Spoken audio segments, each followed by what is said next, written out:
"It's a feint," Hitler said finally. "Obviously.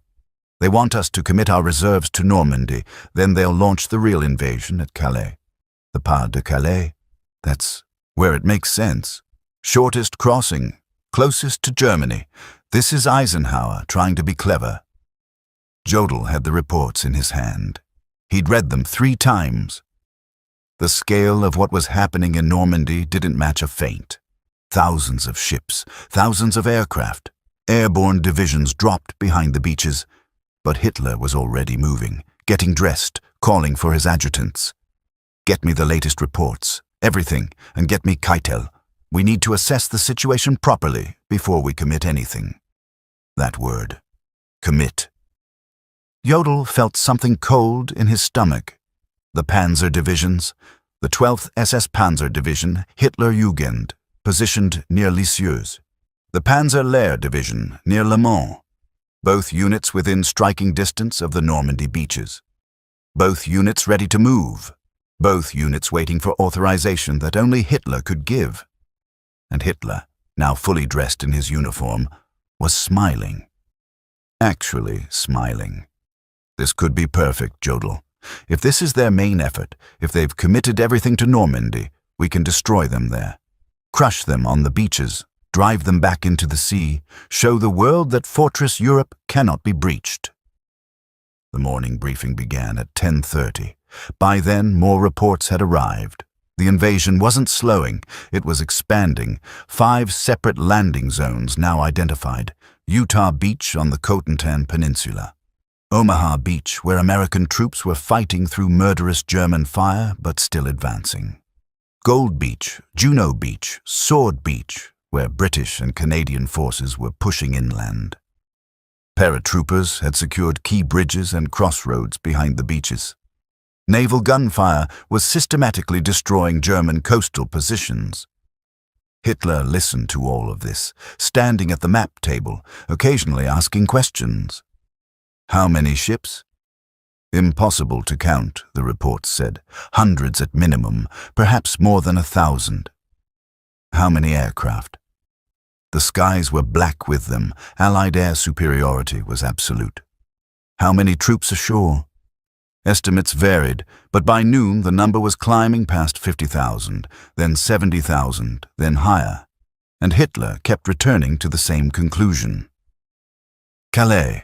They're saving their main strength for Calais. This is too obvious, too expected. Rommel himself predicted Normandy as a possible landing site. That's exactly why they won't make it the real invasion. They know we're ready for it. Field Marshal Gerd von Rundstedt, Commander-in-Chief West, was on the telephone from his headquarters at Saint-Germain-en-Laye, outside Paris. He was 70 years old, a Prussian officer of the old school, and his voice carried the weight of 4 decades of military experience. "Mein Führer, I must request authorization to move the panzer reserves toward the landing zones. Every hour we delay allows the enemy to consolidate their beachhead." Hitler's response was immediate. "No, not yet. We need to see their full hand first. If we commit, the panzers to Normandy and the real invasion comes at Calais, we'll have nothing left to stop them. Mein Führer, with respect, the scale of this operation." "I'm aware of the scale, von Rundstedt. I'm also aware of British deception capabilities. Remember the dummy tanks before El Alamein? Remember the false radio traffic? They're masters of this. We will not be fooled." The call ended. Von Rundstedt, 700 miles away, stood in his headquarters and said nothing for a long moment. Then he turned to his chief of staff. He's going to let them establish themselves. He's going to give them the time they need. But von Rundstedt was wrong about one thing. Hitler wasn't giving the Allies time out of indecision or weakness. He was giving them time because he genuinely believed he was being clever. He believed he was seeing through their deception. He believed that patience now would allow him to spring the perfect trap later. By early afternoon, the numbers were undeniable. Over 100,000 Allied troops were ashore. German commanders in Normandy were screaming for reinforcements. The 21st Panzer Division, the only armored unit close enough to reach the beaches without Hitler's authorization, had launched a counterattack towards Sword Beach and been stopped cold by British anti-tank guns and naval artillery. The division commander reported that without massive reinforcements, the beachhead couldn't be eliminated. Hitler's response, when it came, revealed everything about how he saw the situation. Tell them to hold what they have.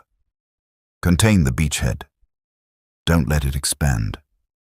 But we're not committing the reserve panzers. Not yet. Jodl tried once more. Mein Führer, if this is the main invasion, it's not. But if it is, it's not, Jodl. Use your head. Look at the map. Calais is 120 miles from London. Normandy is over 200. Calais is 150 miles from the Ruhr, our industrial heartland. Normandy is 300. Calais has the best ports. Normandy's ports are either too small or too heavily fortified. From a strategic standpoint, Normandy makes no sense as the main invasion point. Therefore, it isn't. The logic was perfect. The logic was also completely wrong. But Hitler had built his entire world view on the belief that he understood strategy better than his generals, that his intuition was superior to their conventional military thinking. He'd been proven right before. France in 1940, everyone said his plan was too risky, and he'd won in 6 weeks. The Soviet Union in 1941, everyone said don't invade, and he'd nearly taken Moscow. His track record of defying military convention and succeeding had made him certain of his own genius. And so the panzers sat, and the Allies kept landing, and the beachhead kept growing. By evening, the numbers had climbed past 120,000 troops ashore. The Allies had linked up several of the landing zones. They'd pushed inland in places, 2 or 3 miles, even 5 miles in some sectors. They'd secured the port of Corseul. They'd captured Bayeux. The beachhead was no longer a toehold. It was a foothold. Soon it would be more. Hitler ate dinner that evening in the Berghof's dining room, surrounded by his staff and several guests who'd been invited before the invasion began. The conversation was almost normal. Someone mentioned the opera. Someone else discussed the latest production figures from the aircraft factories. Hitler spoke about his plans for rebuilding Berlin after the war, the grand boulevards and monuments. He seemed relaxed, almost cheerful. Only once did he reference the invasion. "They've made their move," he said, cutting into his vegetarian meal. "Now we'll see how it plays out. I suspect within a week we'll be hearing about the real invasion. Then everyone will understand why we held back our reserves." Across the table, an aide who'd just come from the communications room sat very still, a piece of paper in his pocket. The latest estimate, 140,000 Allied troops ashore. The number had been climbing all day. By midnight, it would exceed 150,000. He didn't mention it. Neither did anyone else. The dinner continued. That night in Normandy, the Allied beachhead was roughly 10 miles wide and in places 3 to 5 miles deep. Over 156,000 troops were ashore, exactly the number that would later be recorded in the history books. They'd brought tanks, artillery, supplies, thousands of vehicles. They'd established field hospitals, ammunition dumps, command posts. They'd captured dozens of German strongpoints.